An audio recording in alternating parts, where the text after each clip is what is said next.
வணக்கம். Confidence factory மற்றும் ஒரு வீடியோவில் சந்திப்பதில் மிக்க மகிழ்ச்சி.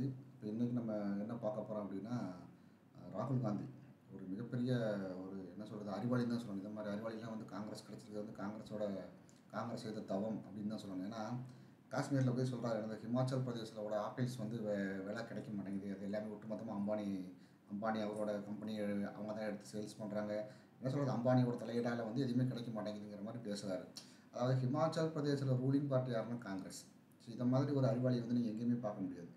என்ன சொல்கிறது, இதே மாதிரி சிமிலராக பார்த்தீங்கன்னா காங்கிரஸ் தெலங்கானாவே காங்கிரஸ் தான் ரூலிங் பார்ட்டி. ரேவந்த் ரெட்டி அவர் தான் சீஃப் மினிஸ்டர் இருக்கிறாரு. இவங்க வார்த்தைக்கு வார்த்தை அதானி அம்பானி வார்த்தைக்கு வார்த்தை பேசுவாங்கன்னா, அவர் தான் ரேவந்த் ரெட்டி அவர் என்ன பண்ணுறாரு, அதானி அம்பானி இவங்க யாரை இவருடைய தலைவர் குறை சொல்லிக்கிட்டே இருக்கிறாரு. அவங்கள தான் கூட்டிகிட்டு என்னென்ன திட்டங்கள் என்னென்ன இன்வெஸ்ட்மெண்ட்டுக்கெலாம் இவ்வளோ இன்வெஸ்ட்மெண்ட் வந்துருக்குன்னு அவங்க தான் காமிக்கிறாங்க.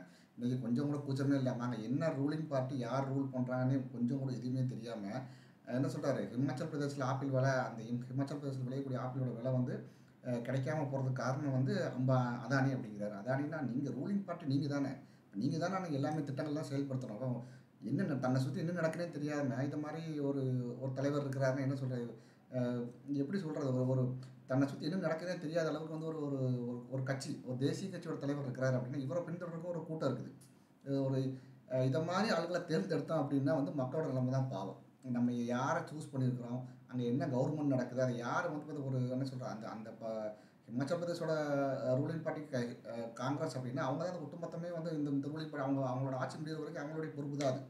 இப்போ என்ன சொல்லி எல்லா திட்டங்களை செயல்படுத்துறதுக்கு யாருக்கு கொடுக்கணும், என்ன செய்யணும், எது செய்யணும்னு அப்போ அங்கே என்ன நடக்குதே தெரியாமல், தலைமைக்கு தெரியாமல் இவர் பண்ணுறாரா, இல்லை இவர் தெரிஞ்சுக்கிட்டே சும்மா பேசணுங்கிறக்காக எல்லா இடங்களுமே போய் எதுக்கு எடுத்தாலும் ஒரு குறை சொல்லிகிட்டே இருக்கிறது. சரி, குறை சொல்கிறீங்க, அதையே கரெக்டாக சொல்கிறீங்களா, அதுவும் கிடையாது.